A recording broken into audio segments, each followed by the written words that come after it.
तो एक बहुत बड़ी खबर आ रही है, चैट जीपीटी पर अब विज्ञापन दिखने वाले हैं।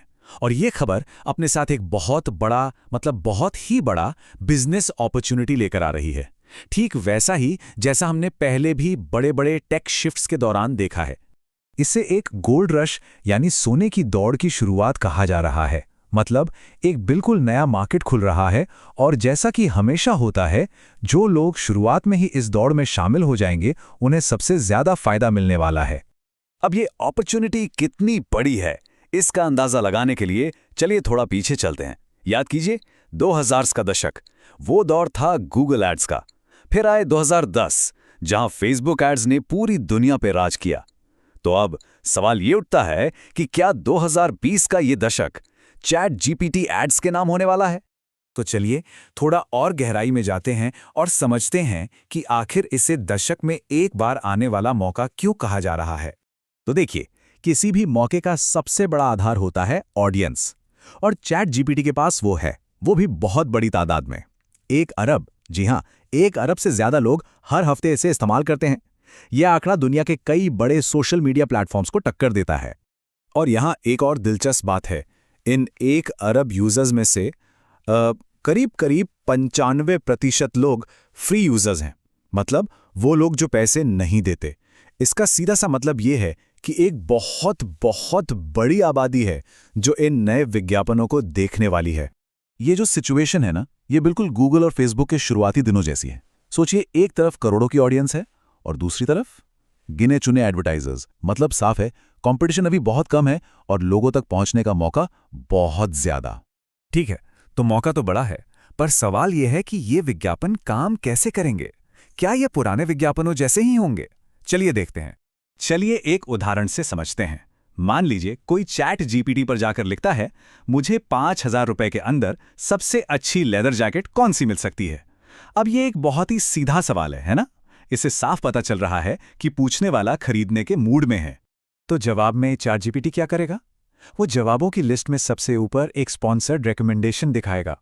उस पर साफ साफ लिखा होगा कि ये एक विज्ञापन है, और साथ में एक बिजनेस से चैट करे का बटन भी होगा। मतलब एक क्लिक पर सीधे कंपनी से बात हो सकती है। और दोस्तों, यही है सबसे बड़ा गेम चेंजर। देखिए, फेसबुक जैसे प्लेटफॉर्म क्या करते हैं, वो हमारे बिहेवियर के आधार पर अंदाजा लगाते हैं कि हमें क्या पसंद होगा। ये अनुमानित डेटा है। लेकिन चैट जीपीटी एड्स ये घोषित डेटा पर काम करते हैं। मतलब प्लेटफॉर्म को ठीक ठीक पता है कि किसी को क्या चाहिए, क्योंकि उसने खुद लिखकर बताया है। इससे विज्ञापन एकदम सटीक हो जाते हैं। तो अब सवाल आता है कि इस पूरे बाजार का फायदा कैसे उठाया जा सकता है। इसका एक सीधा सा जवाब है, एक एआई एड्स एजेंसी बनाकर। लेकिन यहां एक बात का ध्यान रखना बहुत जरूरी है, ये मौका हमेशा के लिए नहीं है। जो बड़ी बड़ी कंपनियां हैं ना, वो थोड़ी धीमी होती हैं। उन्हें इस नए सिस्टम को अपनाने में 6 से 12 महीने लग जाएंगे। और यही वो विंडो ऑफ अपॉर्चुनिटी है। ये वो सुनहरा मौका है जब छोटे और तेज लोग बाजी मार सकते हैं। तो ये बिजनेस मॉडल है क्या? बहुत आसान है। एक ऐसी एजेंसी बनाना जो छोटे और मंझले बिजनेस को चैट जीपीटी पर विज्ञापन चलाने में मदद करे, और बदले में हर सेल पर एक कमीशन ले। और इस मॉडल की सबसे कमाल की बात क्या है पता है? ये पूरी तरह से परफॉर्मेंस बेस्ड है। मतलब क्लाइंट को पहले से कोई पैसा नहीं देना है। वो पैसा तभी देंगे जब उनकी बिक्री होगी। जरा सोचिए, छोटे बिजनेस के लिए ये कितना शानदार ऑफर है। 0 रिस्क। तो ठीक है, अगर किसी का मन बन रहा है कि इस रास्ते पर आगे बढ़ना है, तो सवाल उठता है कि शुरुआत कैसे की जाए, किन स्किल्स और टूल्स की जरूरत पड़ेगी। चलिए इस पर एक नजर डालते हैं। सबसे पहले बात करते हैं सेल्स की। इसके लिए एक बहुत ही कारगर 4 स्टेप का फ्रेमवर्क है। पहला स्टेप, पेन को पहचानो, यानी क्लाइंट की असली समस्या क्या है। दूसरा, गेन दिखाओ, मतलब ये बताओ कि आपका सॉल्यूशन उनकी समस्या को कैसे दूर करेगा। तीसरा, गेन को साबित करो, यानी सबूत दिखाओ कि आपका तरीका काम करता है। और चौथा, सेल को क्लोज करो। अब सिर्फ पेड एड से काम नहीं चलेगा। एक और बहुत जरूरी स्किल है जिसे सीखना होगा, और वो है AEO, यानी AI इंजन ऑप्टिमाइजेशन।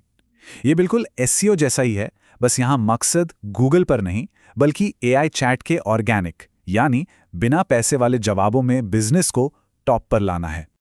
और इन सब कामों के लिए कुछ बेहतरीन टूल्स भी मौजूद हैं, जैसे सेल्स और क्लाइंट्स तक पहुंचने के लिए clay.com या अपोलो जैसे प्लेटफॉर्म्स का इस्तेमाल किया जा सकता है। विज्ञापनों के लिए बढ़िया तस्वीरें बनाने के लिए नैनो बनाना प्रो है। एड्स की कॉपी लिखने के लिए जाहिर है ChatGPT खुद एक बेहतरीन टूल है। और अगर वीडियो विज्ञापन बनाने हैं तो हिग्सफील्ड AI को आजमाया जा सकता है। तो आखिर में सवाल यही बचता है कि क्या हम वाकई विज्ञापन की दुनिया के अगले बड़े दौर के मुहाने पर खड़े हैं? ये एक ऐसा मौका है जो शायद इस दशक में फिर लौट कर ना आए, और जो लोग आज अभी इस पर काम करना शुरू करेंगे वही शायद कल के विजेता बनेंगे।